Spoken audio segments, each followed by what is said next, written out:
Apocalipsis, nos quedamos en Apocalipsis 17.1, vamos a leer Apocalipsis 17.2 hasta el 6, por favor, 6 o 7. Apocalipsis 17. 2.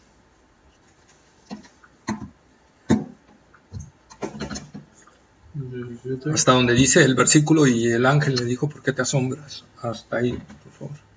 Apocalipsis 17. Del 2 hasta el versículo, creo que 6 o 7, donde le dice, y el ángel le dijo, ¿por qué te asombras? 7. Ok, dice: con lo cual han fornicado los reyes de la tierra, los moradores de la tierra se han embriagado con el vino de su fornicación, y me llevó en el espíritu al desierto, y vi a una mujer sentada sobre una bestia escarlata llena de nombres de blasfemia, que tenía 7 cabezas y 10 cuernos. Y la mujer estaba vestida de púrpura y escarlata, y adornada de oro, de piedras preciosas y de perlas. Y tenía en la mano un cáliz de oro lleno de abominaciones y de la inmundicia de su fornicación. Y en su frente un nombre escrito, un misterio, Babilonia la Grande, la madre de las rameras y de las abominaciones de la tierra. Vi a la mujer ebria de la sangre de los santos y de la sangre de los mártires de Jesús, y cuando la vi, quedé asombrado con gran asombro. Y el ángel me dijo: ¿por qué te asombras? Yo te diré el misterio de la mujer y de la bestia que la trae, la cual tiene las 7 cabezas y los 10 cuernos. Ok, entonces seguimos viendo, ¿verdad? A la bestia, a la ramera, ¿verdad? La bestia, pues ya sabemos, es el último imperio que se va a levantar, representado por un líder político, militar, en los últimos tiempos. Y la ramera, pues ya vimos que es un... ¿Qué es?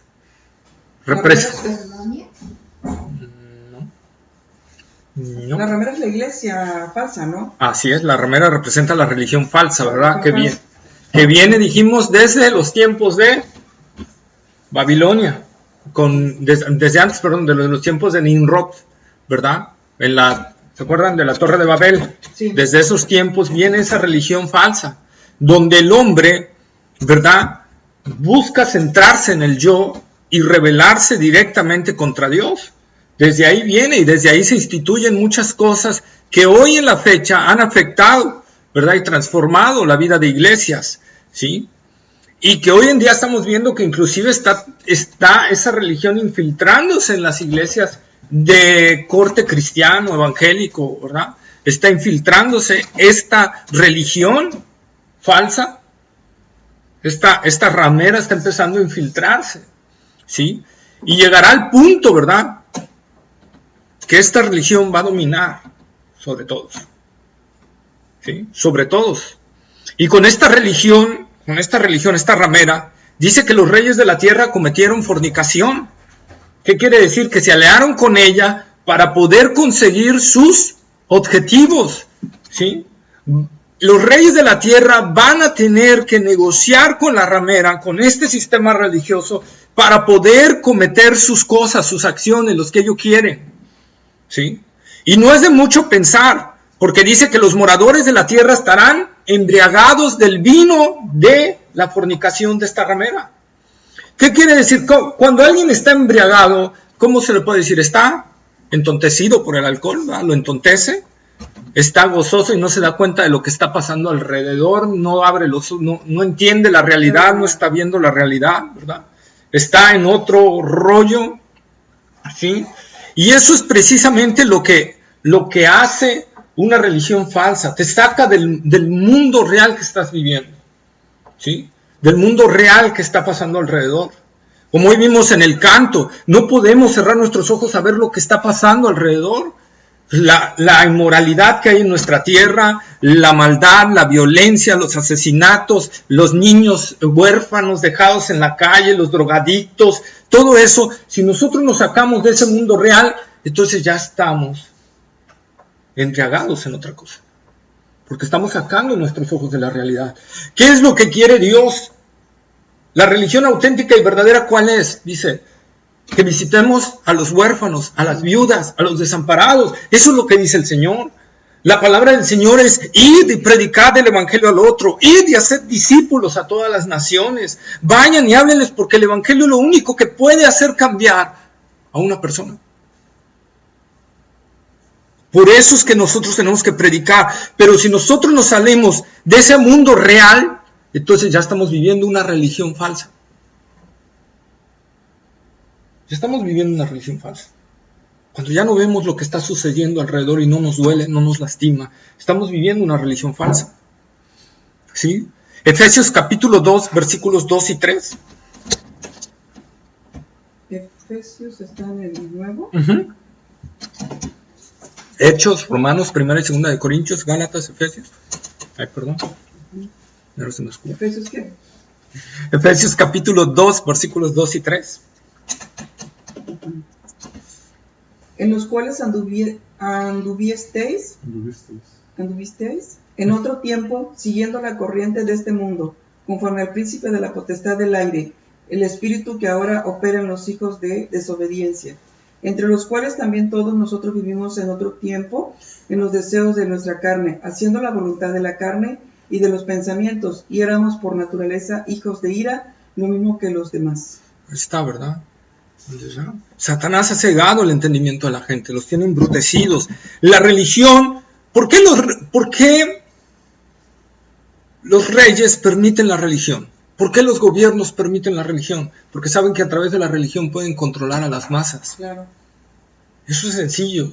Mucha religión ha sido creada para controlar a las masas. Y saben que a través de ese sistema de creencia, cualquiera que sea, pueden controlar.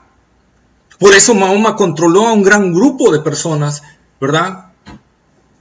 A través de la religión. Tú puedes controlar a la gente. ¿Sí? Una religión mal enfocada puede hacer eso. Por eso los reyes buscan eso. Saben que mediante la religión, mediante esta ramera, pueden controlar a las masas. No por nada decía aquel, y creo que es una frase que viene desde mucho antes, Nietzsche, ¿verdad? Que decía la religión es el opio de los pueblos. ¿Sí? La religión es el opio de los pueblos. O sea, a través de la religión puedes tener a la gente, ¿cómo? De rodillas. De rodillas, drogada, sin saber su mundo real, siguiendo una fantasía, a través de la religión, ¿verdad? Y esa parte es lo que estamos viendo, ¿sí? Y así va a ser con la ramera final del Apocalipsis, ¿sí? Como podemos verlo, por ejemplo, en la historia. Cómo se ha utilizado a la religión, para hacer fechorías, hacer cosas. Por ejemplo, y cómo se ha infiltrado esta religión falsa, ¿verdad? Ya vimos, y voy a tomar un poco de historia, cuando Constantino vence, ¿verdad?, al emperador del sureste y logra unificar el imperio romano otra vez. ¿Y qué hace Constantino? Constantino no se volvió cristiano.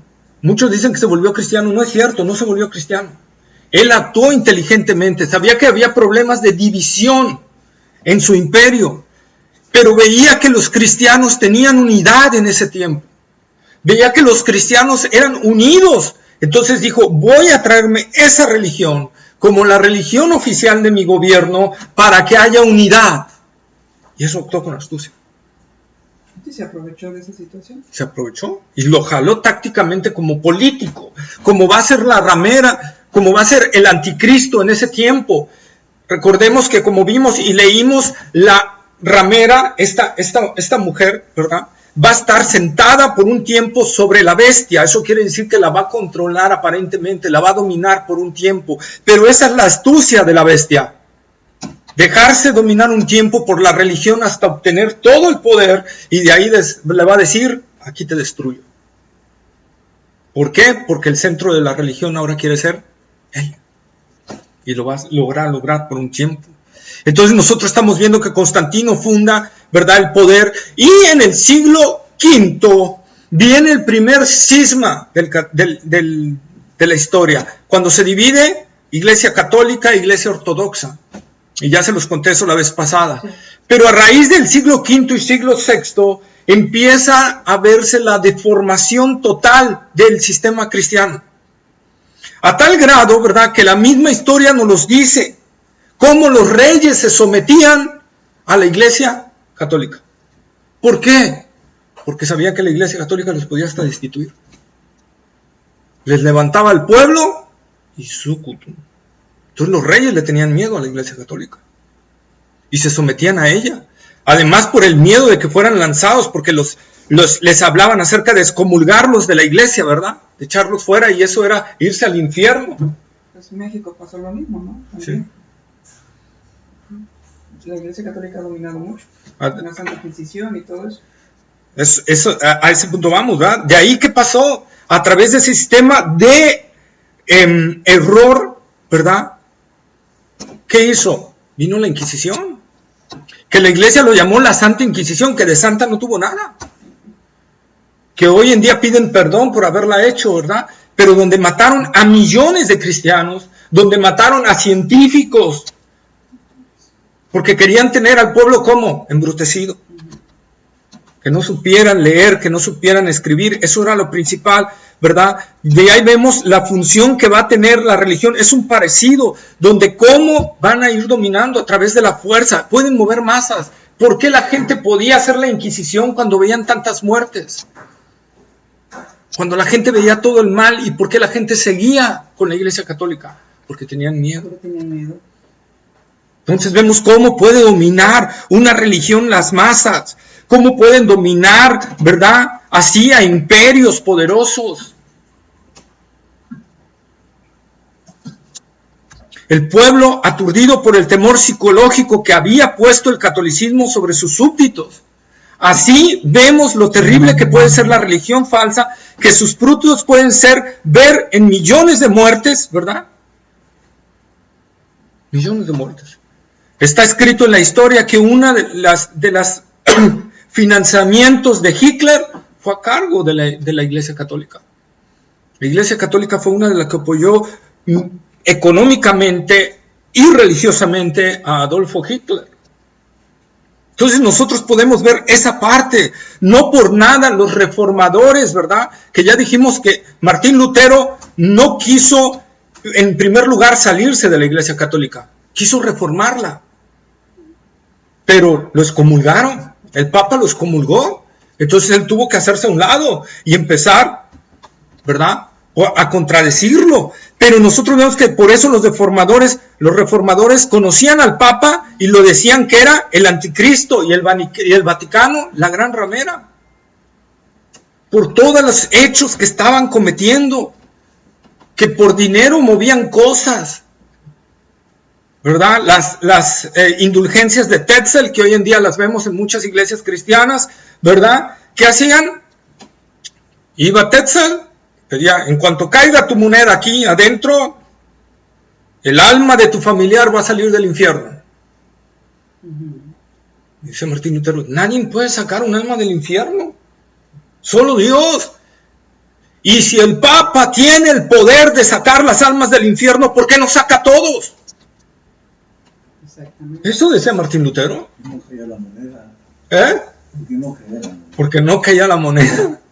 Y eso lo hicieron y dieron esas indulgencias, ¿para qué? Para poder construir lo que hoy conocemos como la Catedral de San Pedro. ¿Verdad? ¿A través de qué? De inducirle temor al pueblo. ¿A través de qué? De mentiras. Y así va a ser la religión falsa, ¿verdad? Así va a ser esta gran ramera que vendrá al final. Es, ¿no? Bueno, actualmente es en su máxima potencia, pero así es. No podemos decir a ciencia cierta si el Vaticano es la gran ramera. No lo podemos decir, pero sí podemos decir que tendrá mucho que ver. Quizá sea la conversión hacia donde va, porque la gran ramera será un sistema religioso enfocado en el hombre. Y hoy en día lo estamos viendo, bueno, eso lo iba a ver más adelante, pero hoy en día lo estamos viendo, cómo este espíritu religioso está ya empezando a moverse, ¿sí? Por ejemplo, y uno de los propagadores principales es la Iglesia Católica. ¿Qué quiere hacer? Unir a todas las religiones. Unir a los budistas, a los musulmanes, a los judíos, a los católicos, a los evangélicos, a todas las religiones, unirlas en uno solo en el movimiento que se llama ecuménico, ¿verdad? Y humanístico, ¿no? Así es, y humanista. Entonces nosotros estamos viendo que va hacia allá, quizás sea uno de los que va a propulsar ese detalle, ¿sí? Pero nosotros estamos viendo cómo todo va hacia allá. En las iglesias cristianas, ¿qué está sucediendo? Hoy se predica más humanismo que cristianismo. Sí. Hoy se predica más al hombre como el centro, cuando el hombre no es el centro es Cristo y debe de ser Cristo siempre.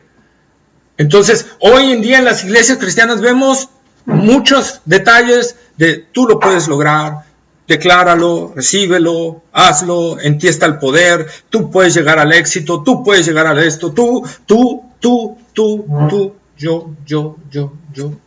y todo se está centrando en el yo. ¿Sí? Contrario a todo esto, las enseñanzas del Señor Jesucristo. Por eso el Señor Jesucristo se enfrentó tan duramente, oímos sus palabras, porque desde ese tiempo Él está contra esa enseñanza del yo, de la religión esa, de esa falsa enseñanza que viene desde tiempos antiguos de Nimrod. Jesucristo dijo, el que quiera venir en pos de mí, niéguese a sí mismo. Muera sus deseos, muera sus anhelos, quite sus propios intereses y me ponga a mí en primer lugar. Niéguese a sí mismo, tome su cruz, esté decidido a morir por mí y sígame.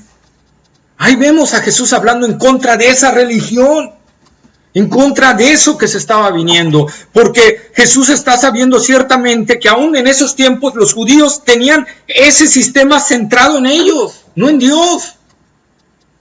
Entonces Jesús está desbaratando esa doctrina que viene desde Nimrod y a través de todos los tiempos y que sabe que va a continuar hasta la culminación de la gran ramera de Apocalipsis. Por eso Jesús dijo, la verdad es que tienes que negarte a ti mismo. ¿Y por qué tenemos que negarnos a nosotros mismos? Porque somos imperfectos, somos pecadores. Exacto. Por eso, porque nosotros no hay nada bueno. Necesitamos negarnos para seguir a Cristo, a sus mandamientos, a lo que Él quiere, a lo que Él nos pide. No es fácil. Por eso Jesús dijo, si amas a alguien más que a mí, no eres digno de mí. Otra vez tumbando el yo de ahí. Tumbando el humanismo y poniéndose Él en primer lugar. Eso es cristianismo. Esa es la auténtica religión. Esa es la verdad. Pero si yo me centro en el yo puedo hacer, yo puedo seguir, yo puedo esto y saco a Dios de ahí, entonces voy a tener problemas. Ya empiezo a seguir la falsa religión, la falsa esperanza, ¿sí? Voy a empezar a seguir otras partes. Por ejemplo, vamos por favor rápidamente, Mateo capítulo 10, versículo 37, ahí vamos a ver. ¿Qué le estaba diciendo? Mateo capítulo 10, versículo 37. Y no pierdan Mateo porque vamos a leer más de Mateo 10, 37.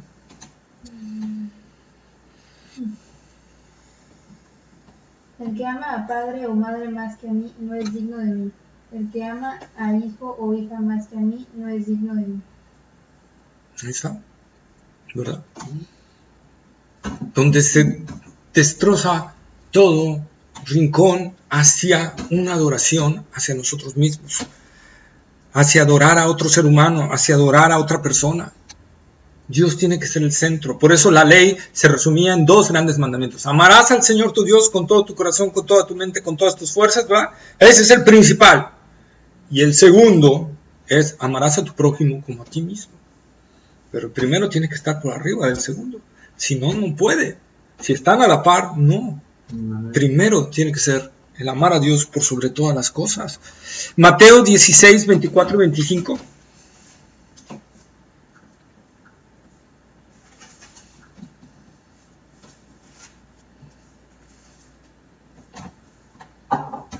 Entonces Jesús dijo a sus discípulos, si uno quiere venir en pos de mí, niéguese a sí mismo y tome su cruz y sígame. Porque todo el que quiera salvar su vida la perderá, y todo el que pierda su vida por causa de mí la hallará. Ahí está, no me acordaba de ese versículo, ¿verdad? Le dice, niéguese a sí mismo, tome su cruz y sígame. El que quiera salvar su vida, ahí está. El que quiera ver sus propios intereses, la va a perder. Pero el que pierda su vida por causa de mí, del evangelio, la hallará, la salvará. Eso es romper con la falsa religión. Eso es romper con la falsa religión de que yo puedo ser autónomo, de que yo puedo inclusive ayudarle a Dios a hacer las cosas, de que inclusive yo puedo ser alguien fuera de Dios. ¿Sí? Como le veíamos en ese canto, ¿verdad? Que decía esos jóvenes, ¿verdad? Los amigos de Daniel, que prefirieron ser quemados a ceder. ¿Cómo se levantaron ante el rey de Babilonia? Que decían Nabucodonosor: a ver, jóvenes, ahorita al oír el sonido de la trompeta, del tambor y de los címbalos, se van a postrar ante mi imagen, toquen. Y no se postraron. ¿Y la ley era qué?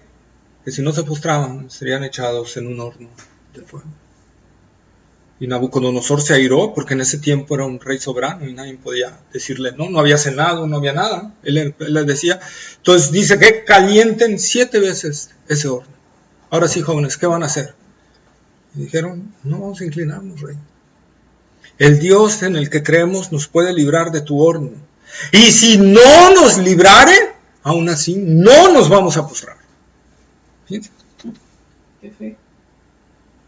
Tenían la fe de que Dios los podía librar, pero a la vez tenían la fe de que si no los libraba, ellos iban a un lugar mejor.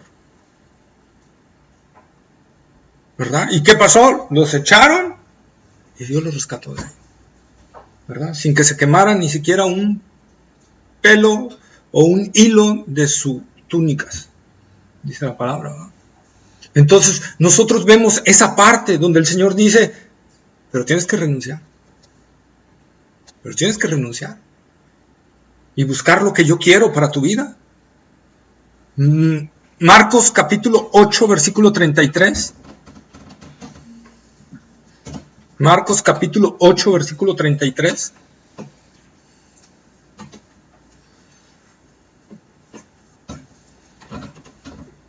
¿Ya lo tienes, Gacho? No. Esto es muestra.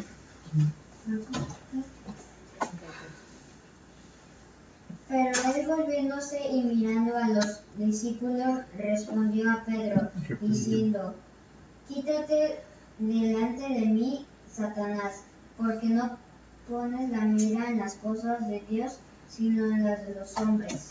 Vean qué palabra le dio el Señor a su discípulo Pedro. Porque ¿qué pasó? Anteriormente, ¿qué pasó con Pedro? ¿Qué le dijo Pedro? Él daría su vida. Esa es una. Pero antes, él le dice que Jesús le dijo que él era necesario padecer, ¿verdad? Y que lo iban a matar, y se le acerca a Pedro y: no, Señor, no te acontezca tal cosa. Mejor vamos a buscar otro camino. Y le dice el Señor, volteando a todos los discípulos y reprendiéndolo en público, no en secreto, les dijo: quítate delante de mí, Pedro. ¿No? Satanás. Porque no pones tu mira en las cosas de Dios, sino en la de los hombres. ¿Ya vieron? La religión falsa, la religión auténtica. Poner la vista en los hombres es la religión falsa. Poner la vista en mí, en las cosas de este mundo. Por eso Juan, el apóstol, escribe en su primera epístola, ¿verdad? Que los deseos de los ojos, la vanagloria de la vida, ¿y qué? Y los placeres de este mundo. Son las 3 cosas con las cuales nos tienta Satanás y nos absorbe. Y ahí el Señor le está diciendo, le está dando una enseñanza a Pedro y a todos los discípulos de que tienen que poner su mira en las cosas de Dios, no importando lo que suceda. Él nos dio el ejemplo. Él nos dio el ejemplo. Él vino a cumplir que la voluntad de su Padre, y no puso los ojos en la voluntad de los hombres, puso las ojos en la voluntad de su Padre. Él nos dio el ejemplo. Él nos dio las pisadas a seguir, porque Él sabe que es muy fácil que nos desviemos tras esta religión, que es muy fácil que nos vayamos tras una religión humanista, porque en el fondo es lo que queremos, reinar. En el fondo es lo que queremos. Por eso las actitudes egoístas de los hombres, por eso a veces reaccionamos enojándonos y gritando por cosas tontas. Porque al final dentro de nosotros queremos reinar y queremos gobernar sobre otros. Por eso cuando muchos llegan al poder, dice: oye, ¿por qué se volvió tan así si era tan diferente? Es eso. El deseo de gobernar sobre los demás. Hay un deseo en nuestro corazón. Por eso el pecado en nosotros, morando en nosotros. Y cuando nosotros obedecemos a eso, entonces estamos poniendo la vista en las cosas de Satanás, no en las de Dios. Entonces Jesús dio esta clara enseñanza. Pablo también entendió esto y por eso Pablo escribió Gálatas 2:20. ¿Qué dice Gálatas 2:20?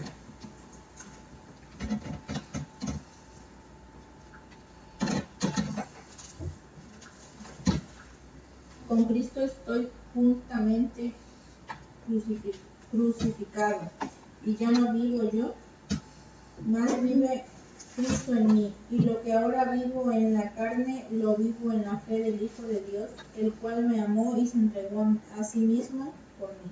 ¿Verdad? Ahí está Pablo. Con Cristo estoy juntamente crucificado. Ya no vivo yo.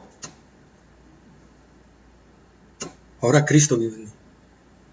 Ya no soy yo, ya no son mis acciones, ya no son mis deseos, ya no es lo que yo quiera o desee, es que quiere Él. Y eso es lo que voy a hacer, dice Pablo.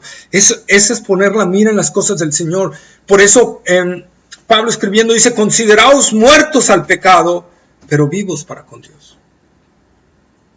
Esa es la parte que nosotros tenemos que entender. Filipenses capítulo 3, versículos 4 al 10. Filipenses capítulo 3, versículo 4 al 10. ¿Filipenses qué? Capítulo 3, versículos 4 al 10. Sí, mira.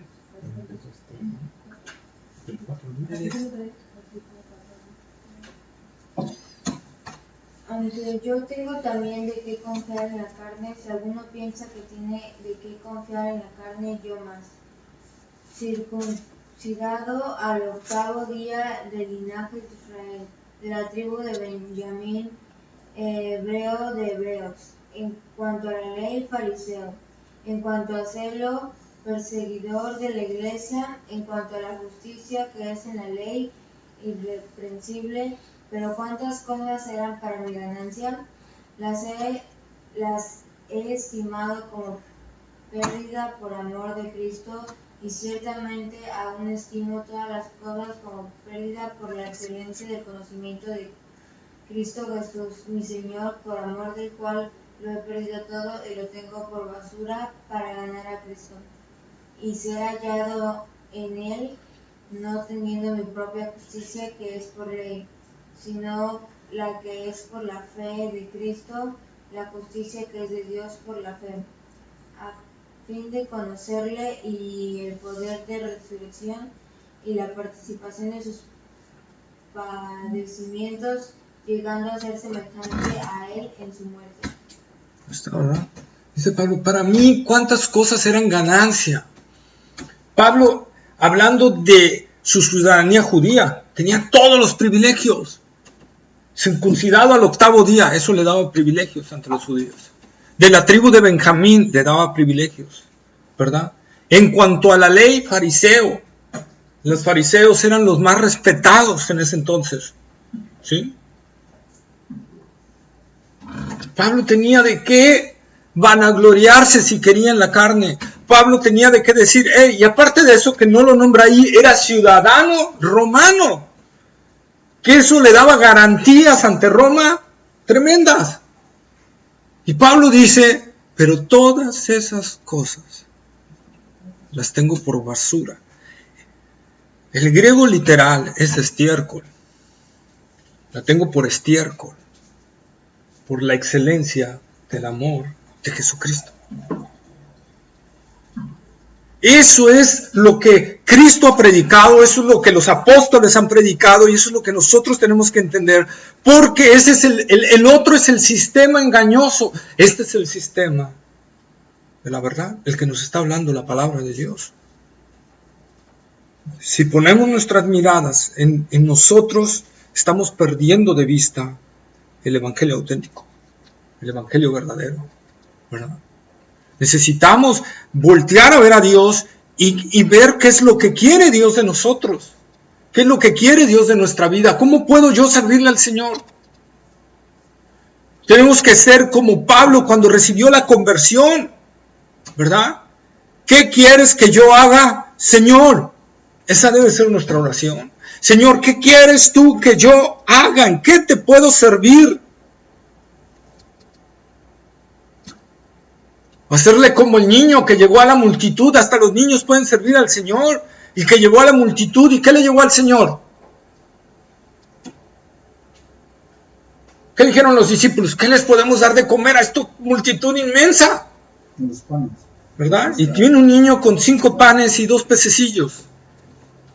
Y lo agarran los discípulos y dicen, ¿pero qué es esto contra casi 20,000 gentes que había? Porque eran 5,000 hombres. Y aparte contando las mujeres y los niños, estamos hablando como de 20,000 gentes. Y que alguien venga y te diga, vamos a alimentar gentes con estas 6, 7 sincronizadas. ¿Tú qué le dirías? Estás loco. Estás loco, ¿verdad? Pero el niño trajo lo que podía traer. Y lo ofreció ante el Señor. Y no le importó, era su lunch. No le importó quedarse sin comer. Era su sustento. Y sabía que el regreso a casa estaba largo. Y sabía que no podía comer. Y que a lo mejor sus papás se lo iban a sonar cuando vieran que había dado la comida. Y que a lo mejor era la comida de la familia. Pero él lo entregó todo al Señor. Y el Señor agarró eso que le entregó ese niño y hizo la bendición de alimentar a esos 20,000. Ahí está lo que dice. Y es una muestra. El niño se quitó lo que tenía para su Señor y el Señor agarró eso que le dio el niño y lo multiplicó para los demás. Y por eso hoy en día podemos hablar de ese niño. Está escrito ahí. Como la mujer prostituta que llegó a Jesús, ¿verdad? En la casa del fariseo y dice que rompió un perfume de alabastro y lo roció en sus pies. Ese perfume no era cualquier perfume, no era un perfume corriente que podemos oler en las prostitutas, era un perfume carísimo. Y lo rompió por ungir los pies de su Señor.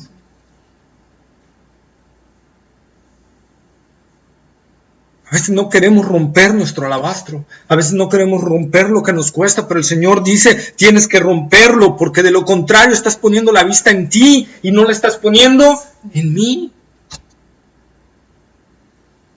Tenemos que poner la vista en Cristo. Si el Señor nos está diciendo algo, tenemos que obedecerle, tenemos que actuarle. Imagínate que los misioneros que vinieron a entregar su vida para darnos el Evangelio aquí en México no hubieran respondido a ese llamado del Señor y no hubieran venido aquí, no hubieran dicho, no, vamos a perder la vida con aquellos indios, ¿verdad? Mejor no vamos. ¿Cómo estaríamos? ¿Perdidos? ¿Sin el Evangelio? ¿Sometidos a una doctrina falsa totalmente? ¿Verdad? ¿Qué sucedería si no hubiera habido esos hombres que se internaron al Amazonas, que se internaron a Brasil para poder llevar el Evangelio a una costa de que muchos misioneros murieron comidos por los caníbales? Adoniram Hudson en Birmania perdió 5 hijos, 2 esposas por llevarle el Evangelio a los birmanos.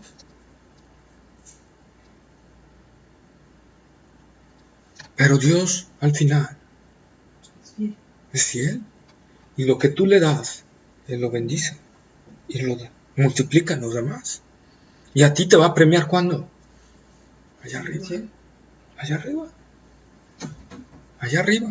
Por eso dijo el Señor a los discípulos, cuando el Señor les dice, que deja padre, madre, casa, ¿verdad? Y le dice, Señor, otra vez Pedro ahí, Señor, nosotros lo hemos dejado todo. ¿Qué nos vas a dar? Dice, no hay quien deje todo y me sirva que yo no le dé 100 veces más en la vida eterna.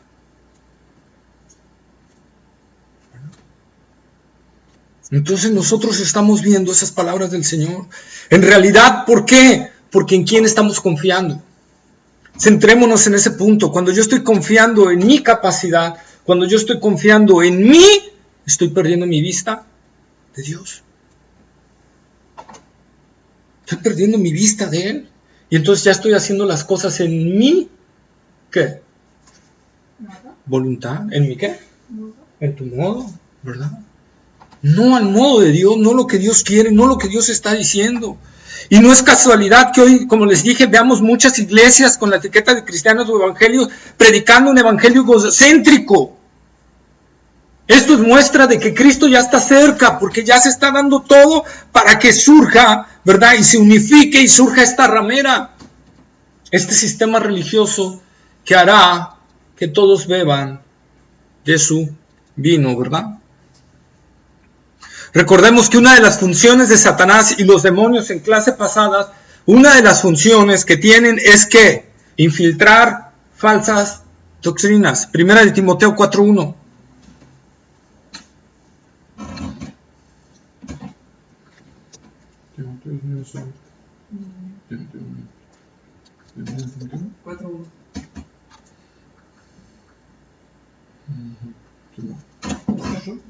¿4:1? Sí. Dice, pero el Espíritu dice claramente que en los posteros tiempos algunos apostatarán de la fe, escuchando a espíritus engañadores y a doctrinas de demonios. Ahí está, ¿verdad? Escuchando a espíritus engañadores y a doctrinas de demonios. Lo estamos viendo.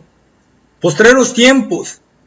Está hablando de los últimos, de lo que ya está cerca, la venida del Señor. En cualquier rato puede ser el arrebatamiento. En cualquier rato nos podemos ir con Cristo. Lo malo es si no nos vamos, ¿verdad? Eso es lo malo. El llamado es cómo está tu vida. ¿Has nacido de nuevo? ¿Estás en el primer amor o has dejado tu primer amor? ¿Estás con Cristo o no estás en Cristo? ¿Estás en la religión verdadera o estás en la religión falsa? ¿Estás confiando en tus virtudes, en tus voluntad, en tus capacidades o estás entregando tu dependencia a Dios mismo? ¿Sí? La Biblia explica también, ¿verdad?, con respecto a las doctrinas falsas, que cuando alguien sacrifica a un ídolo, lo sacrifica a un demonio. Levítico capítulo 17, versículo 7. Levítico capítulo 17, versículo 7.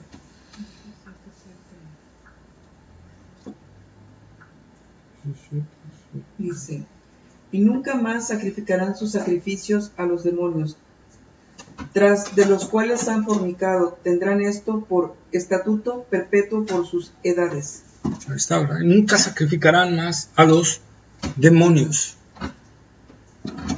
¿Pero qué demonios? Los ídolos. Y vamos a verlo, Deuteronomio 32, 17, por favor. Deuteronomio 32, 17.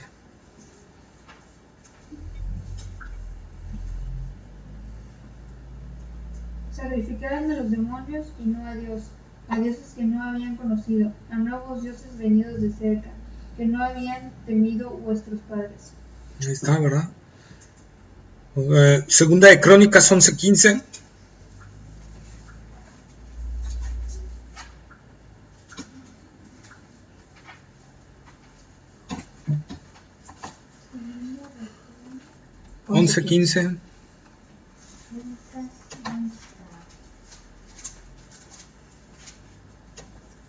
Dice, y él designó sus propios sacerdotes para los lugares altos y para los demonios y para los becerros que había hecho. Ahí está, ¿verdad? Nosotros podemos ver el sacrificio que se está dando.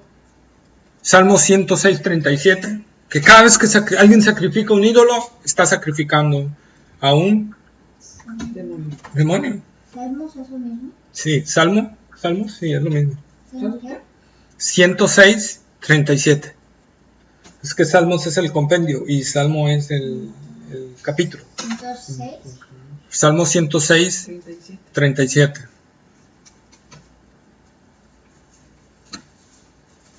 Sacrificaron sus hijos y sus hijas a los demonios. Ahí está.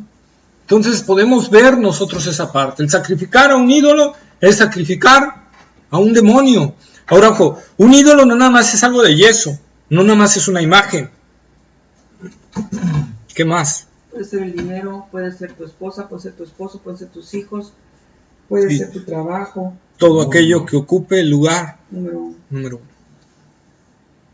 Esa es la labor de los demonios, desviarte del centro, de que Dios sea el centro de tu vida. Esa es una de las funciones. Esa es una de las realidades. Cuando yo me salgo del centro de Cristo, entonces yo estoy empezando a escuchar doctrinas de demonios. Los demonios están trabajando y están externamente haciéndome ver que las cosas tangibles de este mundo son superiores a las cosas eternas. Por eso puse ese canto de Dios, tan solo Dios. Dice que Dios será el gozo que en el cielo habrá. Ese será nuestro gozo y nunca nos cansaremos de Dios.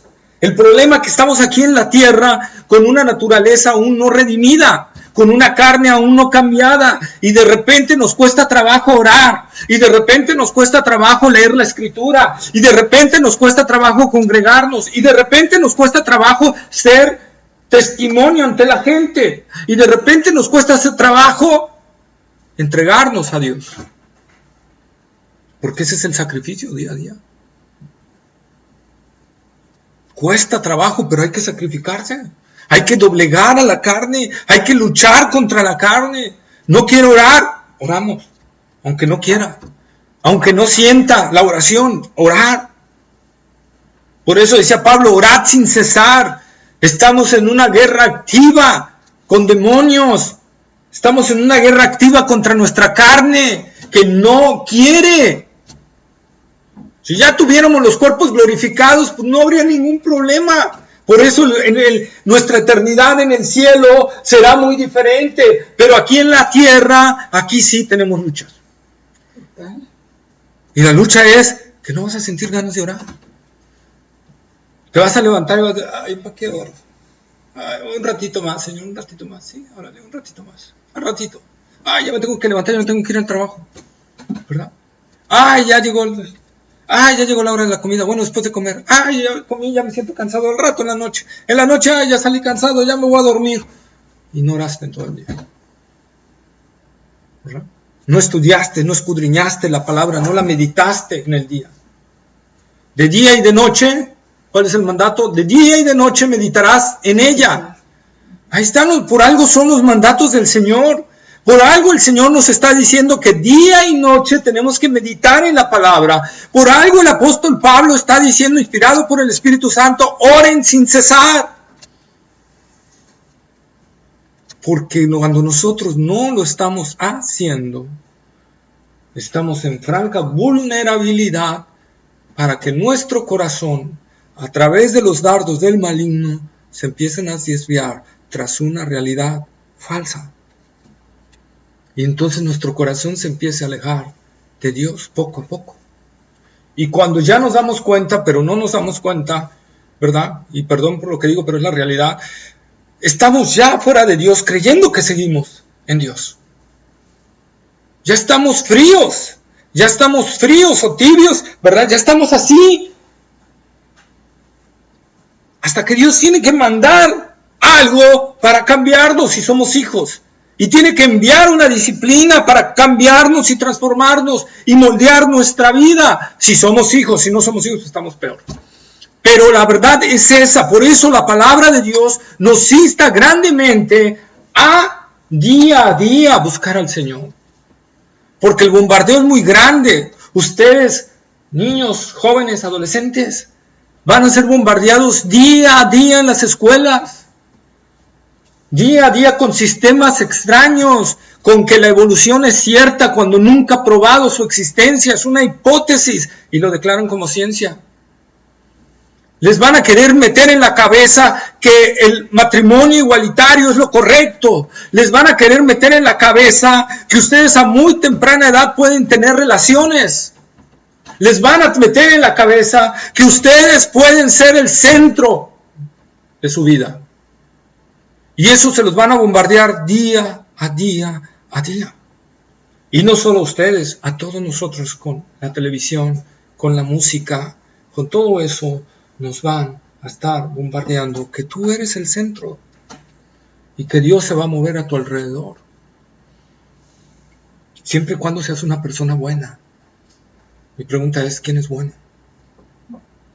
No hay ni uno solo bueno. solo Dios. Entonces esa es la parte que nosotros tenemos que ver. Y luego dice Juan, ¿verdad? Y me llevó en el espíritu a un desierto y vi a una mujer sentada sobre una bestia escarlata llena de nombres blasfemos y que tenía 7 cabezas y 10 cuernos. Las 7 cabezas y los 10 cuernos no es de la mujer, es de la bestia. ¿Ok? Pero aquí hay algo claro, dice, y me llevó en el espíritu al desierto. ¿Sí?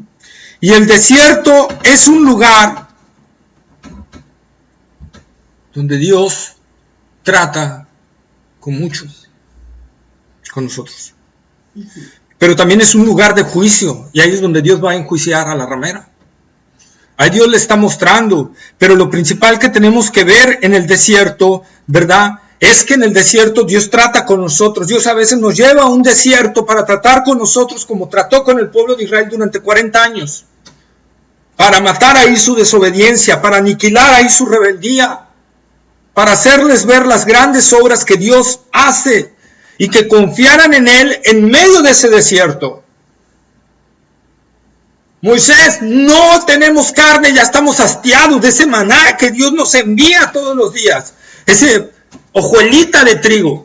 Ya estamos hartos, danos carne. En Egipto comíamos carne, como si no hubieran comido realmente. No comían. Si eran esclavos. Vivían como esclavos, maltratados por los egipcios. Y ellos ya se creían con derechos. Y blasfeman contra Dios y se rebelan contra Dios. Y ojo, Dios a veces puede conceder nuestra petición, pero como castigo. Yo le digo, ¿quieren carne? Diles, Moisés, que mañana les voy a enviar su carnita. Diles que le voy a enviar su carne. Dice que al otro día llegaron parvadas de codornices. ¿Y qué hicieron los israelitas? Se abalanzaron sobre las parvadas de codornices y empezaron a comer carne y de repente todos se enfermaron. Y ahí Dios les dice eso para que aprendan a no rebelarse contra mí. ¡Ah, Dios, yo quiero esto! ¡Ah, lo quieres! Ok, te lo envío. ¿Verdad? Ahí lo tienes. Pero ahora vas a ver lo que te va a costar eso. Nosotros estamos viendo. Dios concede a veces nuestros caprichos, pero no para bendición, sino para disciplina. Tenemos que tener mucho cuidado en lo que estamos pidiendo cuando le pidamos a Dios, ¿verdad? En el desierto, ¿verdad? Fue donde Dios se encontró con Moisés. En el desierto es cuando, ¿verdad?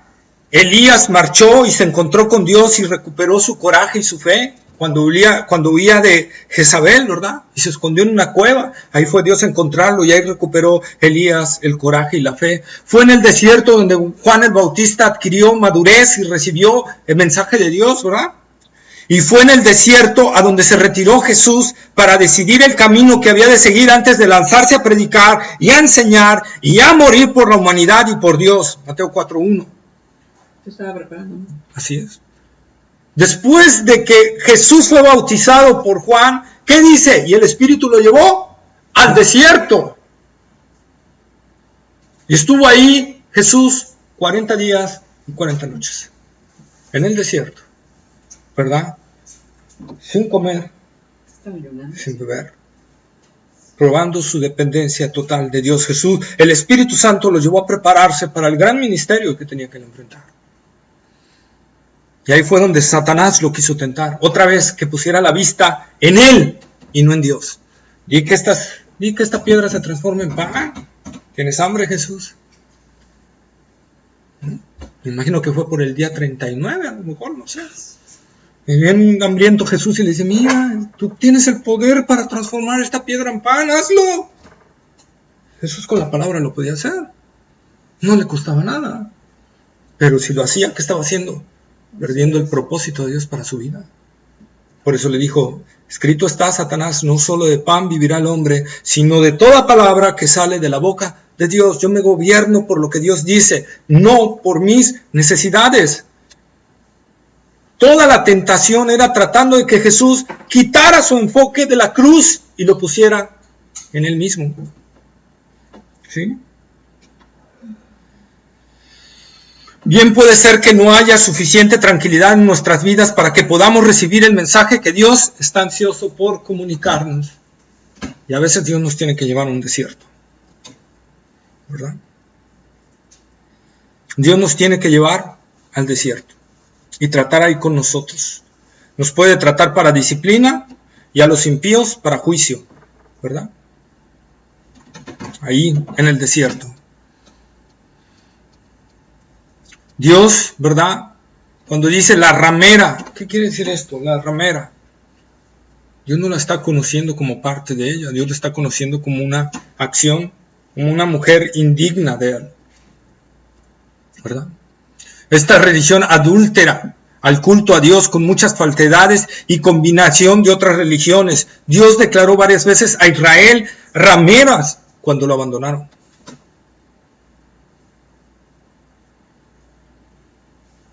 Y se fueron tras otros dioses o combinaron el culto de Dios y el culto de otros dioses. Nosotros lo podemos ver en Isaías 1:21, Jeremías 2:20, Jeremías 3:1-7, Oseas 2:5, Oseas 4:12 al 17. En todas esas porciones nosotros podemos ver cómo Dios le llama a Israel ramera por haberse ido tras otros dioses.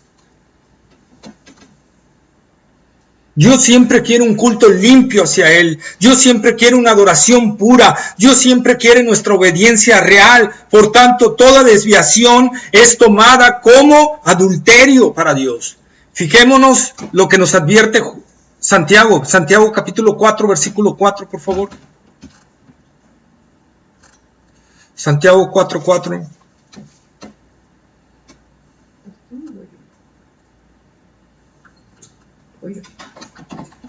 Oh almas adúlteras, ¿no sabéis que la amistad del mundo es enemistad contra Dios? Cualquiera, pues, que quiera ser amigo del mundo se constituye enemigo de Dios. Ahí está, ¿verdad? Cualquiera que se quiera ser amigo del mundo se constituye enemigo de Dios. ¿Tú qué quieres ser? ¿Amigo de Dios o enemigo de Dios? Ahí está. Si te haces amigo del mundo, automáticamente eres enemigo de Dios. No hay otra razón. ¿Quieres estar bien con el mundo? Adelante, vive el mundo. Pero tarde o temprano, Dios te va a enjuiciar. Y eso es una realidad. O vivimos a Dios, o vivimos el Evangelio, o no nos hagamos, como dicen por ahí en mi tierra Martínez de la Torre, no nos hagamos tarugos, ¿verdad? Porque no estamos ni disfrutando ni lo uno ni lo otro. Entonces decídete hacia dónde va a ser tu camino. Por eso Jesús, cuando ofrece los caminos, dice, hay un camino angosto, hay un camino ancho. ¿Qué quieres? Dios en el Antiguo Testamento le dice a Israel, os pongo a vosotros el camino de la vida y el camino de la muerte. Elijan ustedes qué van a querer. Y adivinen qué escogió Israel. El camino de la muerte. No lo dice ahí, pero si vemos la actitud de Israel, siguió desviándose de Dios. Dios les dijo, ahí está.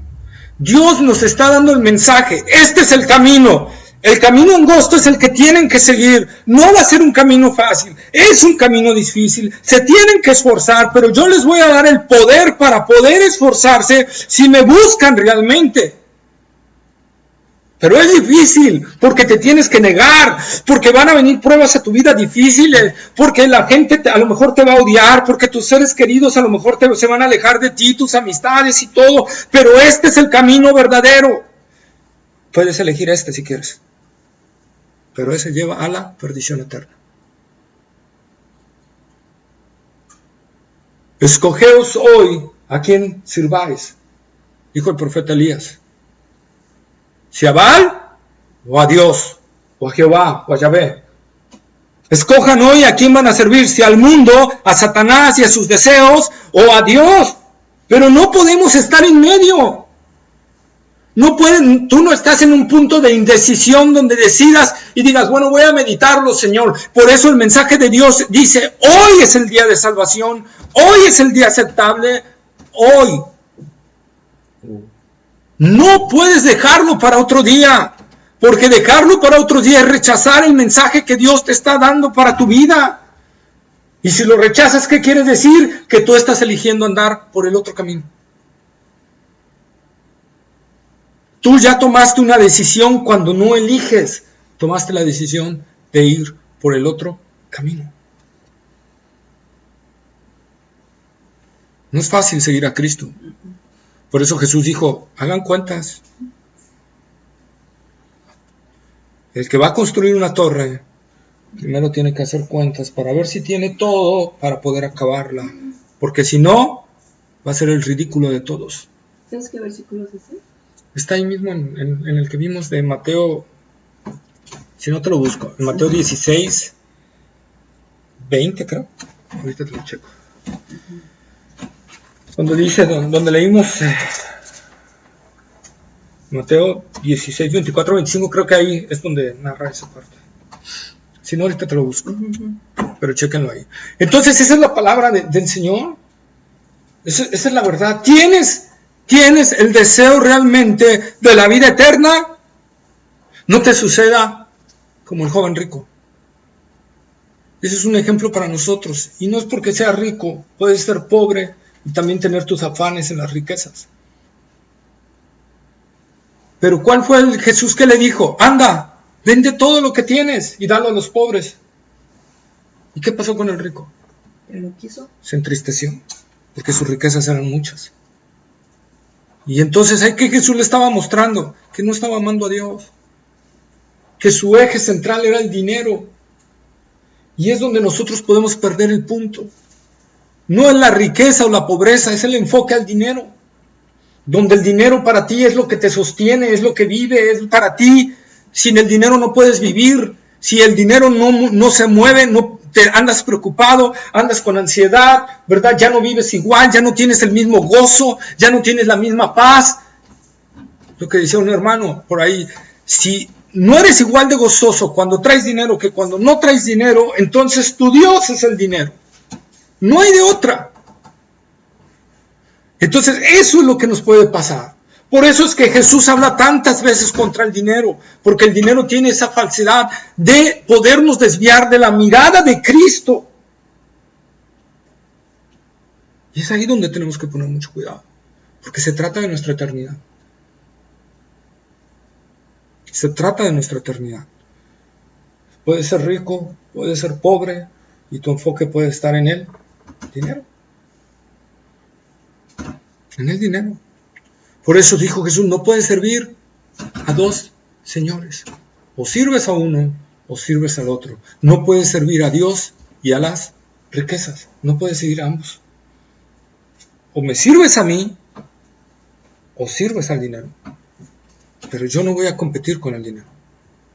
Tú tienes que decidir. Esa es la parte que el Señor nos está hablando. Y eso es precisamente por qué me enfoco en esto. Porque es la parte de la religión falsa.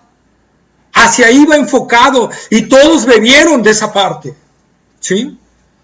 Una de las cuestiones que nosotros vamos a ver en esto mismo que le decimos, dice, y la mujer estaba vestida, o sea, esta falsa religión, estaba vestida de púrpura y escarlata, adornada con oro, piedras preciosas y perlas, y tenía en la mano una copa de oro llena de abominaciones y de la inmundicia de su inmoralidad. ¿Esto qué significa? Los vestidos púrpura y escarlata nos hablan de realeza. ¿Sí? Nos hablan de realeza. Perlas preciosas nos hablan de dinero, de confort. Es una religión que te ofrece eso. Es una religión que te ofrece realeza, que te ofrece bienestar en este mundo, que te ofrece la paz sobre este mundo, que te ofrece lo que el hombre, el mundo y Satanás te quiere dar. Y eso es parte de la religión falsa. ¿Sí? Eso es parte de sus inmundicias, de lo que ella va a hacer para dominar el mundo. ¿Sí?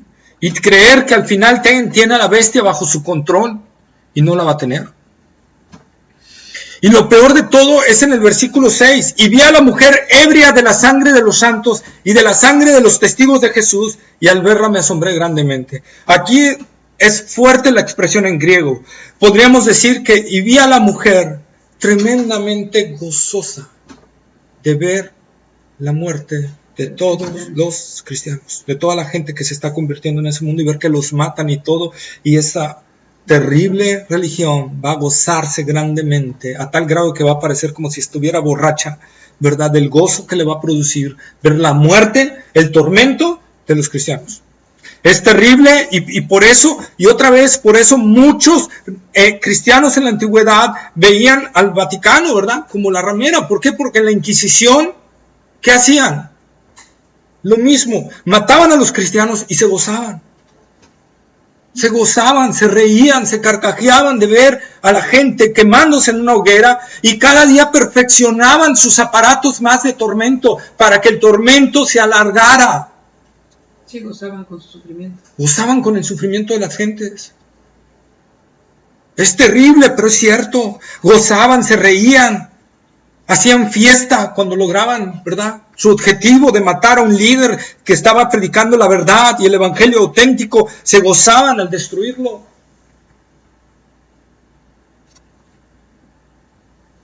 Entonces nosotros tenemos que tener cuidado. Y esto nos debe de advertir, hermanos. No es por nada más echarle tierra al catolicismo, echarle tierra también a las iglesias cristianas de hoy en día, echarle tierra a nuestra vida, a nosotros mismos.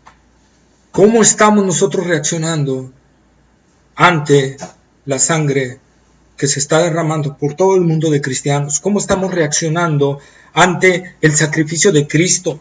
¿Nos estamos burlando de Él? ¿Nos estamos burlando de Él? ¿O estamos tomando muy en serio ese sacrificio? Hebreos dice que hay de aquel que tenga por cualquier cosa la sangre de Cristo. Dios no lo dará por inocente.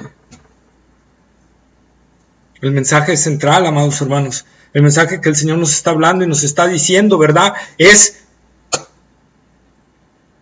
salid de ella, como dice en 1 Corintios el apóstol Pablo, salid de ella, pueblo mío, y no toquéis lo inmundo. Salgan de esa religión falsa, salgan de esa cuestión errónea, ¿verdad? Salgan de ese detalle, arrepiéntanse, arrepentíos, ¿verdad? Y vendrá el evangelio a vuestras vidas, y vendrá la vida de Cristo a vosotros, y será el gozo. Por eso a la iglesia de Éfeso, cuando dice: has perdido tu primer amor, por tanto, arrepiéntete y ve de dónde has caído, y regresa a tu primer amor. Ese es el llamado del Señor. Amén. Amén. Bueno, vamos a orar. Buen Dios y Padre nuestro, Señor, gracias te damos, amantísimo Dios, porque tu palabra siempre, Señor, nos habla, nos amonesta, Señor. Ayúdanos, Señor, a ver nuestra vida. Ayúdanos a ver si hemos perdido de nosotros, Señor, a Cristo como el primer lugar y hemos puesto nuestra vista en otras cosas, Señor. Ayúdanos, Señor, a encontrar esa verdad que nos haga cambiar, Señor. Si tienes que enviarnos pruebas, si tienes que meternos al desierto para salir de esta, Señor, vida indiferente hacia ti, hacia tu palabra, hacia los perdidos, Señor, hazlo. Hazlo, amado Dios. Porque te queremos a ti, porque queremos la eternidad, porque queremos gozar por siempre contigo y con tu Hijo amado Jesucristo, por los siglos de los siglos, gozar esa hermosa presencia que será ya contigo, Señor. Gozar la fuente del amor, la fuente del gozo, la fuente de la paz, la fuente de la sabiduría que eres tú, Señor. Oh, amado Padre, ayúdanos, Señor. Clamamos a ti porque queremos, Señor, esa autenticidad, esa fe verdadera, esa fe auténtica, esa fe viva, Señor. Que nuestra vida realmente se inflame con el amor de Jesucristo y que nuestra vida, Señor, realmente se llene de Cristo Jesús y no nos haga poner los ojos en nosotros, sino en Jesucristo. Como dice tu palabra, poner vuestra mirada en Cristo, el autor y consumador de la fe. Señor, ayúdanos, Señor, es tan fácil desviar nuestra mirada, es tan fácil que nuestro corazón se incline a otras cosas, Señor. Por eso rogamos hoy, Señor, que tu poder nos ayude, Señor, a no desviarnos ni a diestra ni a siniestra, sino seguir en este camino ancho a los que ya estamos yendo en él, Señor, y aquel que no esté yendo a él, ten misericordia de su vida, Señor. Y te rogamos que lo salves y lo alcances. Padre, en el nombre de Jesús te lo pedimos. Amén, Señor. Amén. Amén.